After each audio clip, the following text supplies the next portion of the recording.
The sky was still dark when Tom first saw them. Three figures huddled together on his porch, barely visible in the dim light of dawn.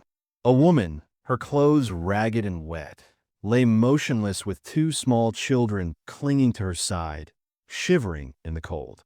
Tom had never been one for pity, and after what had happened the last time he opened his door to strangers, he had sworn never to let anyone in again. But this was different. There was no movement, no sound except the faintest rasp of breath. His heart skipped a beat as he rushed toward them. The first awake was the woman. Her pale blue eyes fluttered open, and she gasped for air as though she had been underwater. She looked up at him with a kind of silent desperation that made his chest tighten. She barely whispered, "Please, they're dying." Her voice was barely a breath, but it struck Tom like a punch to the gut. He didn't know how, but he knew she wasn't lying. The children were so still, so cold, they might not last another minute. Without a word, he moved fast, scooping up the little girl, who was only about 7, and carrying her inside. Her lips were blue, and her small body trembled like a leaf in the wind. Tom gently laid her down by the fire and rushed back outside for the boy, no older than 4. The boy's skin was slick with frost, his tiny body too stiff to move. Tom could hear his own heart pounding in his ears as he fought the urge to panic. He brought the boy inside and immediately stripped off their soaked clothes, wrapping them in warm blankets. Then he turned to the woman. The woman had been watching him with wide, terrified eyes. She trembled, but forced herself to sit up. "Thank you," she whispered hoarsely. I don't know what to say." She looked at her children, her hands trembling as she reached out to touch their frozen faces. Her hands were shaking, her breath uneven. The reality of their situation was too much for her to process. She wasn't used to this kind of kindness. She wasn't used to people who helped without expecting anything in return. Tom said nothing, his focus entirely on the children, keeping them warm. He brought over a bowl of broth, hoping it would help. But the woman kept staring at the children, as if not sure if it was okay to leave them. Tom stood silent, his expression hard. It was clear that he didn't know how to deal with this. But still, he helped. "You can stay until the children are strong enough to leave," he said gruffly. "Then you move on." The words were firm, but there was something in them that was softer than he'd intended. She nodded, grateful, but there was a sadness in her eyes. "We were heading to Silver Creek. We lost our home," she murmured, her voice breaking as she spoke. "We've been traveling for days. I thought we could make it there, but the cold, it got to us." Tom didn't answer. He only nodded, his eyes drifting to the children again. As he knelt beside them, he noticed the woman's gaze. She was looking at the apron hanging from a peg by the door, and then at his hands, which trembled as he tended to the boy. He quickly stood up, his jaw clenched. "Those aren't yours to touch," he said in a sharp tone. It wasn't a request. It was an order. The woman flinched, and for a moment, the air between them thickened. But then, she seemed to sense that it wasn't about her. It was about the past. The hurt in Tom's eyes, the way his hands trembled, told her more than words ever could. She stayed silent. Later that night, after the children had settled into the warmth of the blankets, Tom went outside, his boots crunching in the snow. He didn't know why he did it, but he swung the axe into the wood with more force than he intended, the rhythmic thud of the axe striking the wood echoing through the empty night.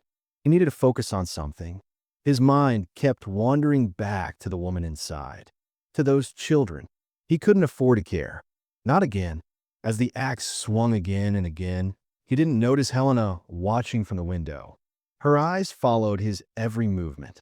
She didn't know why he was so angry, but she knew that look. It was the same one she'd worn when she'd thought no one was watching. The look of someone who'd lost everything. Helena hugged the blanket tighter around herself and the children, her heart heavy with a weight she didn't fully understand. She didn't know what kind of man Tom Brennan was, but she could see that he was haunted.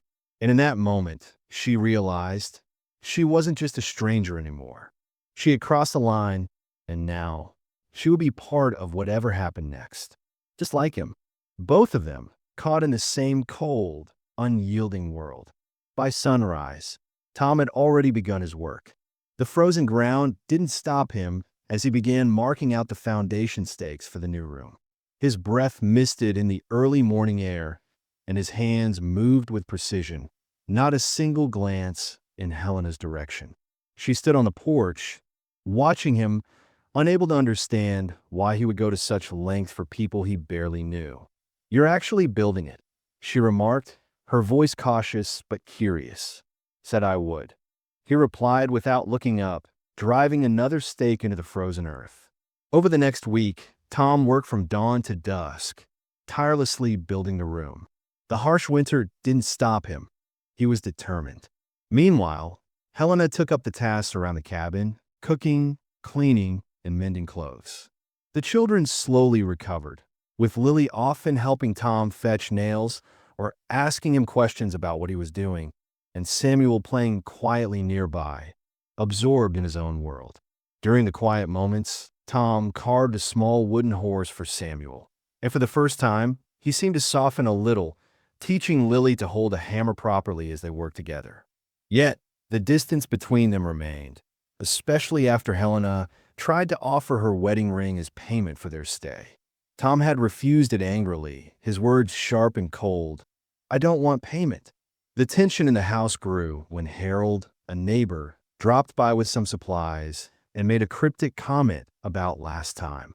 Later that day, Helena went into the attic to search for some extra blankets, but in doing so, she stumbled upon something she hadn't expected: a set of child's clothes, a woman's dress, handmade toys, and a journal with the name Rebecca written inside. She had barely begun to understand what she'd found when Tom walked in and caught her, his face going white before hardening into something fierce. "Those aren't yours to touch," he snapped, and his voice carried a warning. In that moment, the truth came spilling out. Tom's wife, Rebecca, and their son, Michael, had died 3 years ago, caught in a snowstorm after Tom had foolishly trusted a traveling preacher family who robbed him and left him to face the storm alone. Tom's grief, his guilt, was raw and deep. "I let strangers in. I trusted, and it cost me everything," he muttered bitterly, the weight of those words hanging between them like a heavy fog. Helena didn't know what to say. She felt the shift in their dynamic, the unspoken understanding that they both carried burdens too heavy for anyone else to bear. And just as she was about to respond, Tom spoke again, his voice quieter. "Your children have Michael's eyes. That's why I couldn't turn you away. And that's why you can't stay." The words cut deep, and Helena's heart cracked at the realization of what he was saying. She felt a mixture of pain and tenderness. "We'll leave tomorrow," she said softly, but Tom shook his head, his eyes dark and unreadable. "The room's not finished," he replied, his voice low, almost as if he were convincing himself more than her. "We survived with less," Helena countered, but Tom's gaze softened for a brief moment. He finally looked at her, really looked at her, and something in his eyes shifted. "But you shouldn't have to," he said quietly, the raw honesty in his voice making Helena's heart flutter in a way she couldn't explain. For the first time, she felt the crackling spark of something unspoken between them, something she had spent her whole life running from. Yet, standing there in the midst of their fragile, fleeting connection, she wondered just how much longer she could keep running. The addition to the cabin took 3 more weeks to finish, and during that time, a new kind of rhythm developed between Helena and Tom. The first few days had been filled with tension and distance, but as the work continued, something shifted. Neither of them mentioned leaving again. Helena didn't bring it up, and Tom didn't ask when they would go. It was as if, for the first time since they met, they both understood something deeper than words could explain. The new room was simple but comfortable. A small bedroom with 2 cots, a wood stove, and a window that looked out over the snow-covered landscape. The children were thrilled with their new space. Lily, who had been quiet and reserved since they arrived, couldn't contain her excitement when she first saw the room. "It's like a real house," she said, her face lighting up with pure joy as she jumped on the bed. Samuel, who had been too weak to do much when they first arrived, now followed Tom everywhere, mimicking his every move. When Tom worked, Samuel was always close by, asking questions or trying to help with small tasks. He watched Tom with such devotion that it was impossible not to see the bond forming between them. Even Tom, who had been so closed off, found himself softening as he spent more time with the children.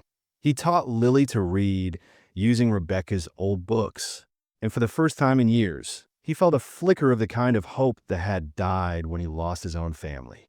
Tom found himself carving small toys for Samuel, things that would remind him of the good parts of life. And little by little, he began to feel something stirring inside him, something he hadn't allowed himself to feel for so long. Helena noticed the changes too. For the first time, she allowed herself to feel the small comforts of their shared days. She planted herbs on the windowsill of their new room and began to create a home for the children. Tom didn't know it, but she had been thinking of what it would mean to stay. She wasn't sure if she could bring herself to stay forever. She still carried the heavy weight of her past, the fear of losing everything again. But something about this place, about Tom and the children, felt like the beginning of something new. The evening routine began to change, too. The fire in the stove crackled as they sat together at the table, eating and talking. Tom, who had always been so closed off, began to tell stories during dinner. They were simple stories, usually about his ranching days, but they were stories nonetheless. Helena would laugh at his dry sense of humor, and Lily would giggle, her eyes bright with excitement. Samuel, still too young to understand much, would look up at Tom with those wide, trusting eyes and hang on every word. For the first time, Tom didn't feel like he was carrying the weight of the world on his shoulders. He had family again, and for all the pain he had endured, it was worth it. As they settled into this new rhythm, the weather grew colder. A major blizzard hit one afternoon, the worst of the season, and it brought chaos to the ranch. The roof of the main cabin tore loose under the pressure of the snow, and the wind howled so loudly that it sounded like the earth itself was crying out in pain. There was nothing to do but huddle together in the new addition, which was the only space that remained warm enough to keep them safe. Tom worked tirelessly to keep the fire going, and Helena wrapped the children in blankets, doing her best to comfort them as the storm raged outside. For 3 days, they were trapped inside. The children shared one cot, while Helena and Tom slept on the other, separated by a thick blanket. There was an awkwardness at first, a tension that neither of them knew how to deal with. But as the nights wore on, something changed. They began to talk more, their conversations growing deeper, more honest. On the first night, Tom talked about his dreams for the ranch, his hopes for cattle, and a future that had always seemed just out of reach. "I wanted to build something that would last," he admitted, his voice low. "Something I could leave behind." Helena listened quietly, her heart heavy with the weight of his words. She could see how much pain there was in his desire, how much he had sacrificed for that dream. On the second night, Helena opened up about her own past. "I loved Jacob," she said softly, her voice trembling with the weight of the memory. "But I'm not sure I ever really knew what love was until now." Tom didn't respond right away, but when he did, his voice was thick with emotion. "I know what you mean," he said quietly. "I've been running from it for years." The third night, Tom said something that would change everything. He looked over at Helena, his eyes searching hers, and spoke the words that had been in his heart for so long. "Lately," he began, his voice barely above a whisper, "I think about Rebecca less, and you more. It feels like betrayal, but it's not. I think I'm finally letting myself live." Helena's heart raced in her chest as she heard his confession. She had known, on some level, that they had both been living with ghosts, Tom with Rebecca, and herself with the memory of Jacob. But hearing him say it aloud, hearing him acknowledge that they could move on, made her realize something important. Maybe they could both heal. Maybe, Just maybe there was room for them to build something new together. Helena reached across the blanket that separated them and took his hand. The gesture was simple, but it felt like a promise. And in that moment, for the first time, they both allowed themselves to feel the warmth of each other's touch. They fell asleep that night with their hands entwined, the storm howling outside, but the warmth inside them growing stronger with each passing second. When morning came, the storm had passed. Tom went outside to shovel snow from the roof, his movements stiff and mechanical, but Helena could see the change in him. He was no longer running from the past, and neither was she. Tom had gone to Silver Creek when the snow finally cleared, taking a 3-day trip to fetch supplies. When he returned, there was something different in the way he held himself. His shoulders were tense, his eyes avoided Helena's gaze. He unloaded the wagon quietly, his movements deliberate and stiff. "Found something for you," he said, his voice hollow, as he brought in bags of food and other supplies. "The general store could use some help. The owner's a good man. There's a room above the shop." His words hung in the cold air, but Helena could already feel the shift. She forced a smile, trying to hold back the sting of something deeper. "That's wonderful. Thank you," she said, though her voice betrayed the sadness she didn't want to acknowledge. It wasn't the way she had imagined her life here.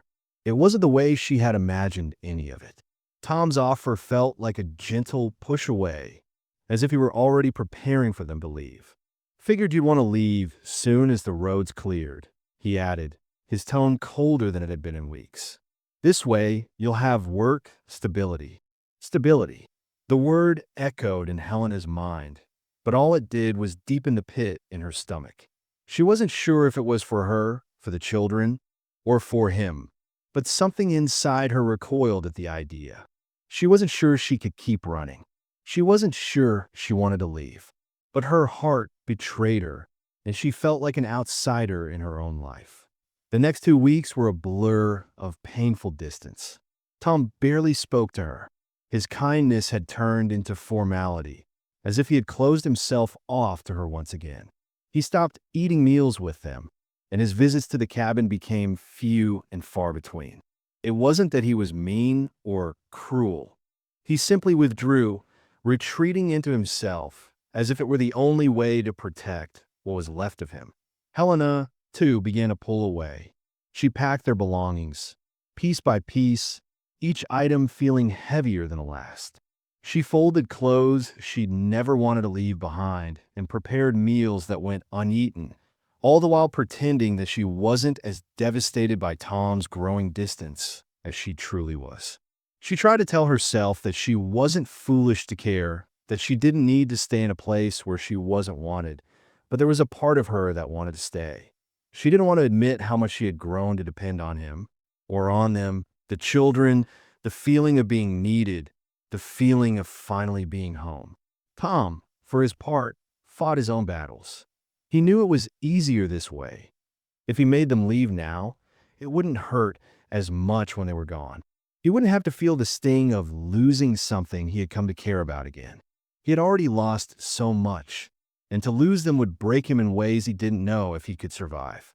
But with every passing day, it grew harder to ignore the ache that settled in his chest. The truth was, he was falling for them. Falling for Helena, for her strength, for her gentleness, for the way she made their little world feel like home. It wasn't something he had expected, not something he had wanted, but it was happening all the same. He couldn't escape it. One afternoon, Lily approached him, her face scrunched with confusion. "Tom," she asked quietly, "why are we leaving? Don't we live here now?" The question hit him like a slap. She didn't understand what was happening, and neither did he. "You don't have to leave, Lily," he said gently, his voice breaking slightly as he crouched down to her level. "It's not that. I just thought." He trailed off, unsure of how to explain it. "Why are you making us leave?" She pressed again, her voice small and hurt. It was then that he saw the tears brimming in her eyes, and it made him want to crumble. "Because I want you to have a future," he finally said, his voice rough. "A future that's safe, stable. But Deep down, Tom knew that his actions, his distancing, had created a fracture between them, a distance that was harder to bridge than he had imagined. It wasn't about safety or stability. It was about fear, fear of losing them, fear of getting too close, and fear of not being able to protect them when they were gone. The next few days were strained. There was an awkward silence between them that neither of them knew how to break. When Tom saw Helena packing their things, his heart clenched in his chest. She wasn't just packing clothes. She was packing memories. She was preparing to leave him, and deep down, he knew it was because he had pushed her away. He could feel the regret clawing at him, but it wasn't enough to stop the inevitable. The day finally arrived. The wagon was loaded, and the sun hung low in the sky, casting long shadows over the snowy landscape. Helena stood by the wagon, her back stiff, her heart breaking as she looked at the place that had become her home, the place that had changed everything for her. She turned to Tom, but the words she had been meaning to say caught in her throat. "Tom," she began, her voice wavering, "I need to tell you." But before she could finish, Tom cut her off, his face a mask of emotion he couldn't conceal. "Don't," he said, his voice breaking. "Please don't say it. It'll make this harder." The words stung, but they were true. Saying goodbye to him, to this place, would make everything harder. But it was the only way, wasn't it? She climbed into the wagon with the children, her heart heavy. Tom slapped the horse's flank and watched them go, his heart splintering with every passing second. As the wagon trundled down the snowy path, Helena fought to hold back tears. She had done it again. She had run away, just as she always did when things got too hard. But this time, the road ahead didn't feel like the right one. It felt wrong. And in that moment, she realized something she hadn't fully understood before. She couldn't keep running. Not from Tom, not from the children, and not from the life she had started to build. They had made a home together, and she couldn't walk away from it. Not again. With a sharp intake of breath, she turned the wagon around. "Mama?" Lily's voice was small, questioning. Helena swallowed the lump in her throat and looked back at the road ahead. "We didn't leave," she said firmly. "We don't have to leave." The words hung in the air, and as Helena guided the wagon back toward the ranch, she knew that she had made the right choice. It wasn't just for the children. It wasn't just for Tom. It was for her, too. She had finally stopped running. Tom sat on the porch steps, his elbows resting on his knees, his hands clasped tightly, as if holding on to something, though there was nothing left to hold. The air around him was cold, but it didn't seem to matter. The ranch had felt like a tomb ever since Helena and the children left. The emptiness pressed in on him from every side. He'd convinced himself that sending them away would hurt less than watching them leave. But now, without them, the pain was unbearable. Every corner of the house was a reminder of their presence. The warmth they brought, the laughter that had filled the air, the small moments that had made him feel human again. He hadn't realized how much he had grown to rely on them, how much he had come to care for them until they were gone. The sound of wagon wheels rolling through the snow made him look up, his heart stopping in his chest. He couldn't believe what he was seeing. Helena was back. She had returned. At first, he thought his mind was playing tricks on him, but as the wagon drew closer, there was no mistaking it. Helena climbed down from the wagon, the children staying quietly inside. The sight of her standing there, her gaze steady as she met his, was like a jolt of electricity to his heart. For a long moment, neither of them moved. The world around them seemed to still, as if time had stopped, and nothing existed except for the two of them in this shared space. Tom didn't know what to say, but Helena's voice broke the silence. "I made it 5 miles before I realized I was doing it again. Running," she said, her words coming out in a quiet rush. She paused, her hands trembling slightly, but she didn't look away. "I've run my whole life. From fear, from pain, from anything that might hurt me." Tom's chest tightened as he listened, a knot forming in his throat. He understood that more than she could know. He had been running from the same things, running from the memories that haunted him, running from the people he loved because he was too afraid of losing them. But I can't run from this. From you, she continued, her voice steady now, the decision clear in her eyes. I love you, Thomas Brennan. I love how you hammer in silence and carve toys and teach my daughter to read, even though it breaks your heart. The words hit him like a wave, knocking the breath from his chest. He had never expected this. Never in 1,000 years had he thought that the woman he had tried so hard to keep at arm's length would stand here and speak these words to him. He had pushed her away, afraid of what it would mean to love again, and now, here she was giving him the very thing he had been too afraid to ask for. She took a step closer, her eyes searching his, her heart open in a way that made his own heart ache with longing. I love that you build us a room when you could have turned us away, she whispered, her voice softer now, as if saying it aloud made it more real.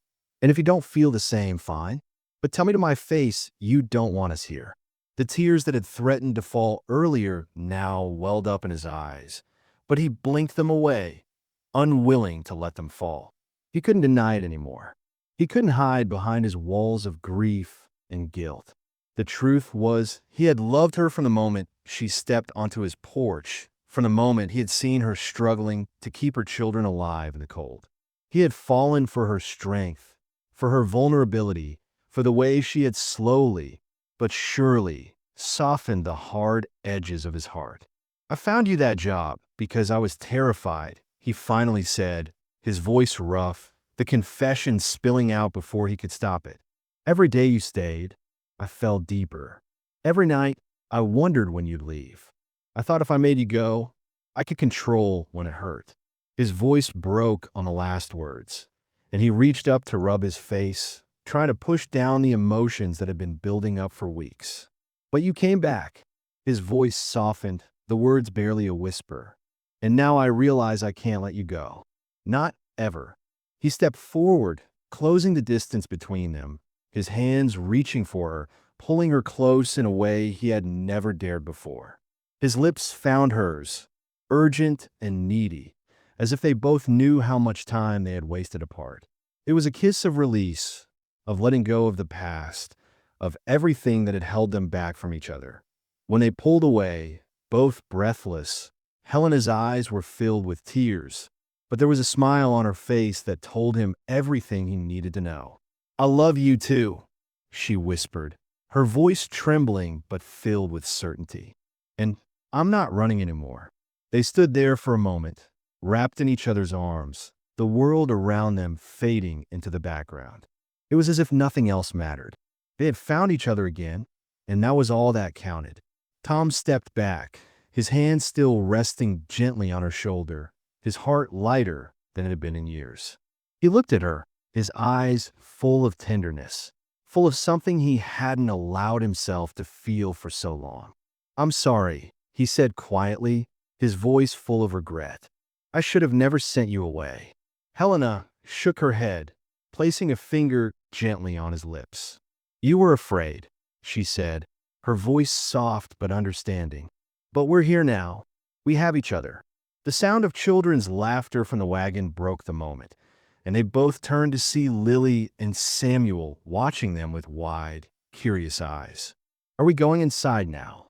Lily asked, her voice filled with excitement. We have a new room. Samuel's voice was full of wonder as he added, Is this our home?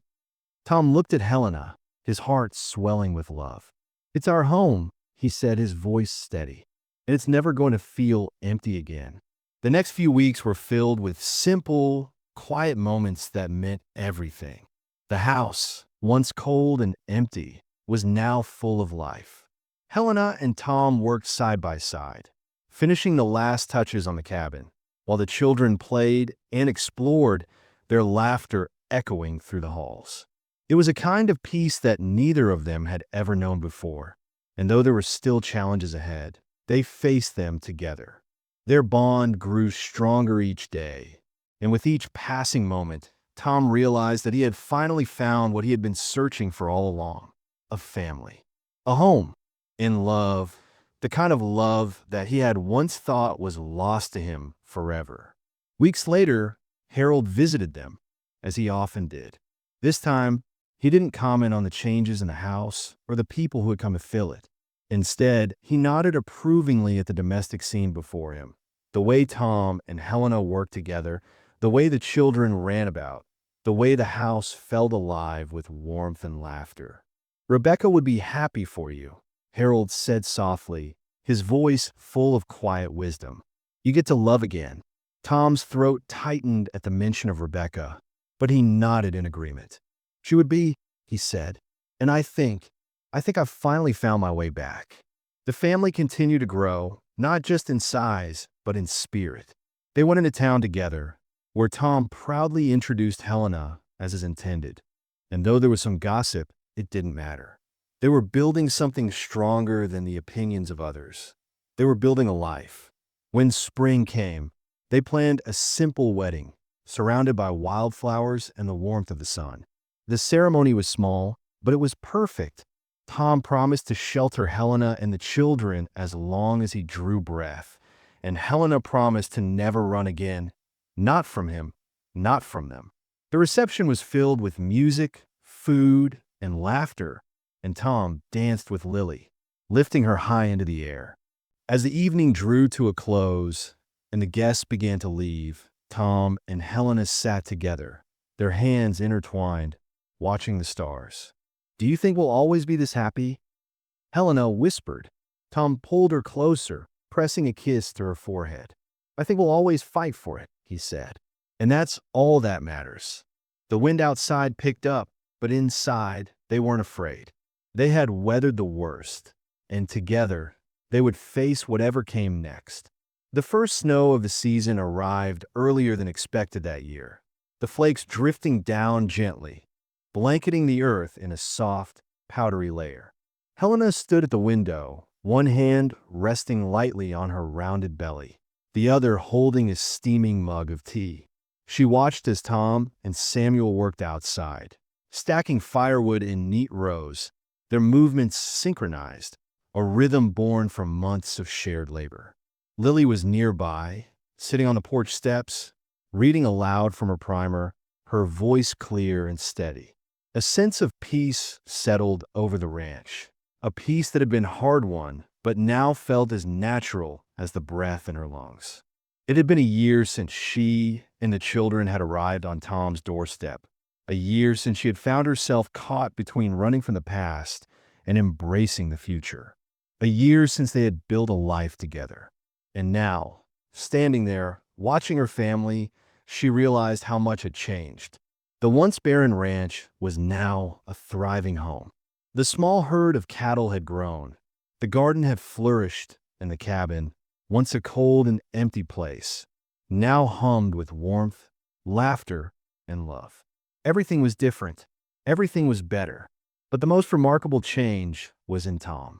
He had transformed in ways that Helena couldn't have imagined. Gone was the haunted man who had kept his heart locked away behind walls of guilt and grief. In his place stood a man who had allowed himself to love again, to hope, and to believe that he deserved happiness. She could see in the way he held their children, the way he spoke to them, the way he kissed her with a tenderness that made her heart flutter. He wasn't perfect, and neither was she, but together they had created something beautiful, a family, a home, a future. And as she watched the three of them outside, she felt the stirrings of something inside her, a sense of contentment that had been missing for so long. It wasn't just the house that had changed. It was them, all of them. They had healed piece by piece together. Samuel was no longer the sickly little boy who had first arrived at the ranch, barely able to stand. Now, he was a confident, healthy child who could carry firewood with ease and help Tom with the chores. His bright eyes followed Tom's every move, and he had adopted Tom's quiet strength as his own. Lily, too, had blossomed. She was no longer the shy, withdrawn child who had clung to her mother in fear of the unknown. Now, she was a curious, independent little girl who was eager to learn and explore the world around her. She had a hunger for knowledge, And every day, Tom and Helena taught her something new. Their progress had been slow, but it had been steady. Helena had taught her how to plant herbs in the garden, while Tom had taken her under his wing, teaching her the basics of ranching, how to care for animals, how to maintain tools, how to work with the land. It wasn't always easy, and there were days when they all struggled, but there were also days like today, days when everything felt right. They had come so far from where they had started, from the strangers who had arrived at Tom's doorstep in the dead of winter. They had built something that was theirs, something that no one could take away. The sound of Tom's voice calling out to her broke her reverie, and she smiled, turning to find him standing in the doorway, a grin on his face. He had been working in the cold for hours, and yet there was no weariness in his eyes. He was full of life, full of energy, full of purpose. "You coming out here?" he asked, his tone light and teasing. Helena's smile deepened, and she placed her mug down on the windowsill before walking toward him. "I was just enjoying the view," she said, her eyes meeting his with an unspoken understanding. He took her hand and led her outside, the cold air brushing against their skin as they walked toward the children. Samuel ran ahead, chasing after a stray dog that had wandered onto the property, while Lily remained on the porch, her eyes scanning the pages of her book. Tom put an arm around Helena's shoulders, pulling her close. "You did good," he said softly, his voice filled with admiration. "We did good," she corrected him, her eyes meeting his. "I couldn't have done it without you." They stood there for a moment, watching their children, their hearts full. The wind picked up, swirling the snow around them, but inside there was warmth. A warmth that came from knowing they had fought for this life. A warmth that came from the bond they had forged together. Helena looked at Tom, her heart swelling with emotion. She had never thought she would find herself here, on this ranch, with him, with their children. She had never thought she could find a home after all the loss she had suffered. But now, she realized that home wasn't a place. It wasn't about walls or a roof or the land. Home was the people you loved, the people who loved you in return, the people who had stood by your side through everything. Home was the quiet moments, the laughter, the shared glances, the touch of a hand, the feeling of safety and belonging. She had found that with Tom, with Samuel and Lily. They had found each other in the most unlikely of places, and together, they had built something that was stronger than anything they had ever known. That evening, as they sat down to dinner, the children excitedly talking about their day, Helena felt a shift in her heart. She knew that this was what she had always been searching for. This was the life she had dreamed of but never thought was possible. And now that she had it, she would never let it go. After dinner, as the children went to bed, Helena and Tom stepped outside to look at the stars. The air was crisp, and the snow crunched beneath their boots as they walked to the edge of the property. They stood there in silence for a long time, the only sound the soft whisper of the wind. Helena rested her head on Tom's shoulder, her hand on his chest. She could feel his heart beating beneath her fingertips, steady and strong. "Do you ever think about them?" she asked quietly, referring to Rebecca and Michael. Tom's expression softened, his gaze turning toward the sky. "Every day," he said, his voice barely above a whisper. "But I think they'd be happy for us. For this. For what we've built." Helena nodded, her heart full of love for the man beside her. "I hope so," she said, her voice thick with emotion. "I hope they know how much we love them." Tom wrapped his arm around her, pulling her close. "I think they do," he said softly, "and I think they'd want us to be happy." They stood there, wrapped in each other's arms, the stars above them shining brightly. It was a peaceful night, one that seemed to promise more good things to come. It wasn't perfect, and it hadn't been easy, but it was theirs. And that, in the end, was all that mattered. A few days later, the family visited the gravesite of Rebecca and Michael, bringing flowers and standing in silence as they paid their respects. Tom laid a hand on the headstone, his fingers brushing the cold stone. "I'll never forget you," he said quietly, "but I found my way back." and I know you'd want me to be happy." Helena placed a flower beside his, her gaze soft. "We won't forget them, Tom. We'll carry their memory with us, always." The children stood beside them, their faces solemn, but there was a quiet understanding in their eyes. They, too, had found a place in their hearts for the family that had come before them. When they left the gravesite, it felt like a new chapter had begun. They had come full circle, past the pain, past the grief, and into a future they had built together. And as they walked back toward the ranch, their hearts were light, knowing that whatever came next, they would face it together. They had survived the storms, both literal and emotional, and they had found a way to rebuild, to love again. And now, with the first snow of the season falling around them, they were ready to face whatever came next, together.